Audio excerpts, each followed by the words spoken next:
প্রকল্পের টাকা যেন দুর্নীতিতে ভেসে না যায়। এমপি যদি চুরি না করে এলাকার উন্নয়ন হইতে বাধ্য।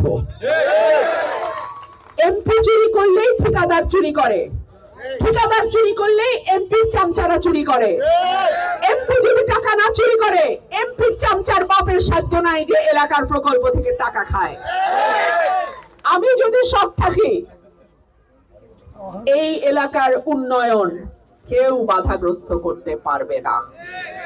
আর আপনাদেরকেও বলি, আপনারা, আমি যদি আপনাদের ভোটে নির্বাচিত হই, সার্বক্ষণিক আমি সেল রাখবো, একটা টিম তৈরি করব। তাদের কাছে এলাকার উন্নয়নের সুফল সরাসরি পৌঁছাচ্ছে কিনা, যদি না পৌঁছায় থাকে কারা বাধা দিচ্ছে, কোথায় বাধা পাচ্ছে, বরাদ্দ ঠিক মতো আসছে কিনা, না আসলে কারা সেখানে দুই নম্বরই করার চিন্তা করছে, চেষ্টা করছে, সরাসরি আমার টিমকে জানাবেন, আমার টিম আমাকে জানাবে, আমি তাৎক্ষণিক ব্যবস্থা নেব ইনশাআল্লাহ। কেউ যদি বলে এই মার্কার ঠেলাই আমি পাশ করছি, তার তো আর মানুষের সাথে সরাসরি ওই দায়টা তৈরি হয় না যেটা আমার তৈরি হচ্ছে স্বতন্ত্র প্রার্থী হিসেবে।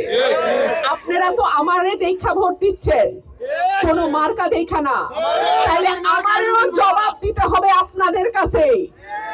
এর মাঝখানে কিন্তু আর কোনো লাইন ঘাট নাই।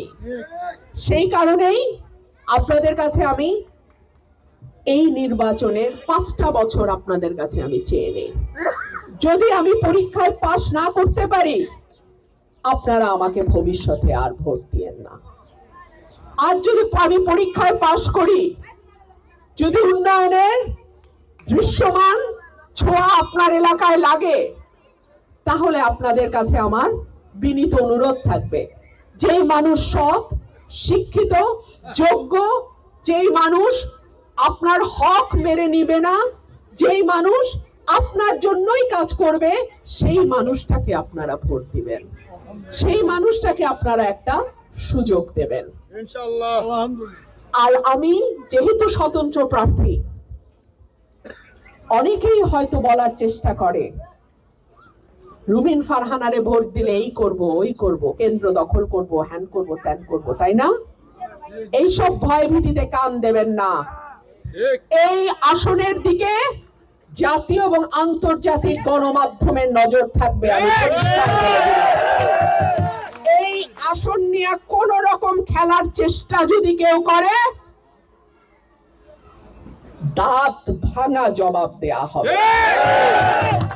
আমার শক্তি আমার এলাকার ভোটার, আমার শক্তি আমার এলাকার ভাইয়েরা, আমার শক্তি আমার এলাকার মানুষের ভালোবাসা।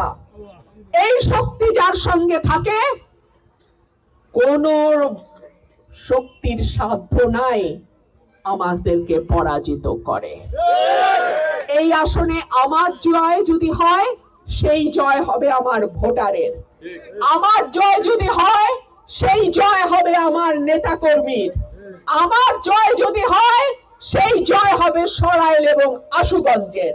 সুতরাং আমি যদি এমপি নির্বাচিত হই, আমার সরাইল আশুগঞ্জের মানুষ এমপি নির্বাচিত হয়েছে বলে আমরা ধরে নেব।